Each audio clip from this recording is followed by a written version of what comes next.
నమ శివాయ. ముందుగా ప్లాన్ జేస్తే ఏది జరగదని చాలామంది అంటారు. కానీ నా విషయంలో అయితే అదేం జరగలేదే. నేను ముందుగా 3 నెలల ముందే టికెట్స్ బుక్ చేశా వెంకన్న దర్శనానికి. అయినా అది ఆటంకాలొచ్చాయనుకో, వెంకన్న అనుగ్రహం అంటే ఎనకకి తగ్గేలేదు. వెంకన్న అనుగ్రహం ఇచ్చాడు నాకు. నేను తిరుపతిలో అడుగుపెట్టాను. అండ్ తిరుపతిలో అడుగుపెట్టాక దర్శనం కోసం వెళ్ళా అనమాట.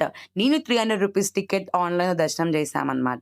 సో, దానికి నాకు ఈవినింగ్ స్లాట్ ఉందని జెప్పేసి విష్ణు నివాసంలో ఫ్రెష్ అప్ అయ్యి, టిఫిన్ తినేసి పద్మావతి అమ్మవారి దగ్గరికెళ్ళామనమాట.